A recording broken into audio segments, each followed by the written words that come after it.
September 14, 2026. 2:17 a.m., the access panel flashed a solid, unforgiving red.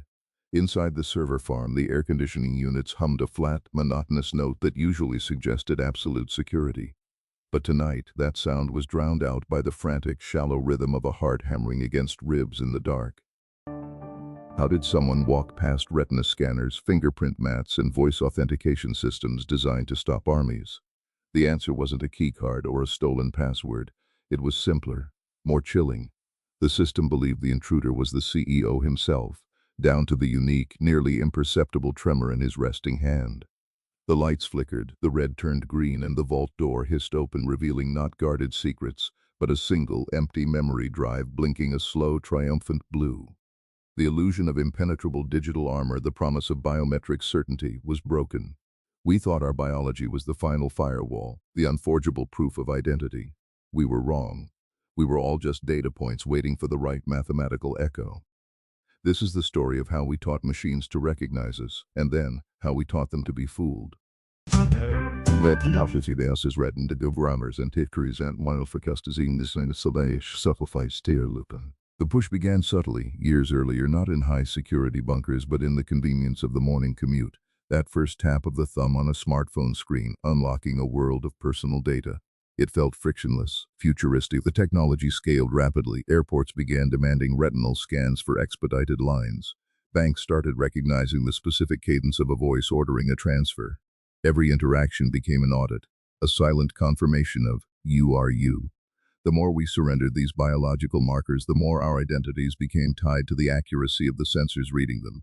We were entering the biometric age, trading privacy for perceived safety. But every system, no matter how complex, is built upon a foundation of measurable inputs, and every measurement, no matter how precise, carries noise, error, and ultimately, vulnerability.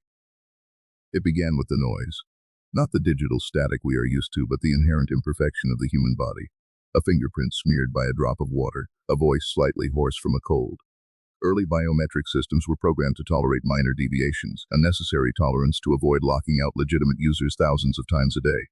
This tolerance, this margin of human error, became the mathematical seam waiting to be exploited. Consider the fingerprint. We were taught that ridges and valleys are unique. They are.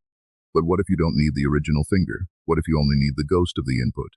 In a poorly calibrated reader, the pressure, the angle, the moisture level, these are the variables. The breakthrough wasn't in forging a perfect print, it was in synthesizing a believable print that fell within the acceptable error parameters of the target machine. It was about reverse engineering the system's acceptance threshold, not perfecting the forgery. The initial attempts were crude, almost laughable, latex molds lifted from surfaces, gelatin casts. But the shift came when the analysis moved from the physical artifact to the digital representation. If the machine is reading electrical impedance or optical patterns, you don't need skin, you need the correct voltage reading or the correct light absorption profile. The game wasn't about biology anymore, it was about signal processing. A very clever algorithm, running on a cheap laptop miles away, could generate a synthetic signal that perfectly mimicked the electrical signature of a living palm resting on a sensor pad. The machine registers a slight tremor, yes, but it reads it as authentic user fatigue, not sophisticated evasion. The stakes escalated dramatically when the focus shifted from fingerprints to the human voice. Voice biometrics are inherently more complex, dealing with the nuances of pitch, tone, speed, and the unique spectral envelope created by an individual's larynx and vocal tract. It was considered ironclad because it relies on the real-time performance of a living speaker. But the researchers realized that true replication wasn't necessary. They didn't need to sound exactly like the target, they needed to sound close enough, under conditions that introduced deliberate controlled distortion. Think of a call center environment where background noise is expected, where the connection might be slightly digitized. A small, carefully engineered degradation in the audio input, a specific frequency filter applied to the synthesized voice, could actually increase the success rate against certain security models. The system, trying to compensate for what it perceived as a poor connection, sometimes overrode its own strict verification protocol. It was a perfect example of the system prioritizing functionality over absolute security. The electronic echo of the target's voice was close enough that the algorithm, expecting imperfections, admitted the imposter. The breakthrough, the moment that alerted certain agencies that the perimeter had dissolved, involved facial recognition and gaze tracking. High-end security systems don't just look at your face, they track pupil dilation, the micro-movements of the eyes, the precise convergence of your gaze when focusing on a prompt. This prevents static images or even high-definition video loops from working. The exploit utilized augmented reality hardware, disguised as standard eyewear. It wasn't projecting a mask onto the face, it was projecting subvisual patterns directly onto the retina of the wearer. Patterns that interacted with the specific wavelengths used by the security camera's infrared emitters. When the system scanned the face, the projected pattern caused the real iris and pupil to reflect the light in a way that perfectly matched the stored biometric template for the authorized user. The wearer was essentially carrying a digital key superimposed on their own vision, fooling the scanner into reading their eyes as the intended target's eyes, while the wearer saw only a faint shimmer of light across their vision. The central question remained: if these systems could be bypassed with synthetic signals, customized degradation, or projected light patterns, what was the weakest link? It wasn't the hardware, it was the universal assumption of human fallibility being a bug, not a feature. The real danger emerged when these techniques were centralized and weaponized against large-scale identity repositories. Imagine accessing not just one building, but the verified identities of an entire nation's digital infrastructure. The process was terrifyingly elegant. It required massive data collection, not of the biometrics themselves, but of the system's acceptance thresholds. By testing thousands of inputs against a single, lockdown system, an attacker could map the tolerance zone, the mathematical distance between a verified yes and a rejected no. Once the tolerance zone was mapped, the attacker could generate a synthetic biometric that sat precisely in the dead center of the yes region.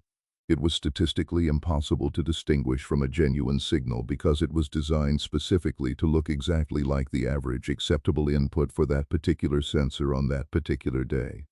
It bypassed the biometric ceiling by staying perfectly within the acceptable floor. The realization hit the cybersecurity world like a physical blow. We hadn't just built digital locks, we had built digital guesswork into them. The system was programmed to trust, within limits, and those limits were finite, measurable, and ultimately crackable. The final act of the initial breach, the one that occurred on that cool morning in September, wasn't about stealing data, it was about proving access. The empty drive was the message.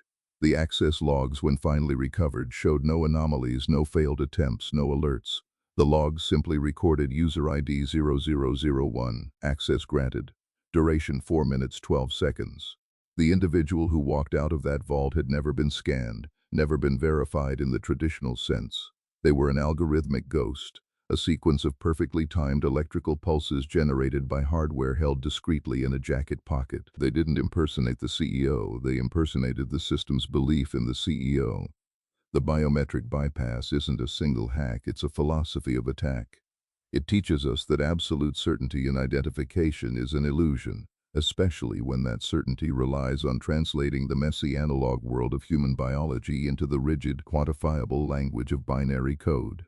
Every time we present our fingerprint, our voice, or the reflection in our eye for validation, we are handing over a piece of our unrepeatable self, trusting that the machine reading it is smart enough to spot the difference between the original and the perfect echo. And the chilling truth, confirmed in the silence of that emptied server room, is that the machine is still learning, and we, the users, are still the test subject.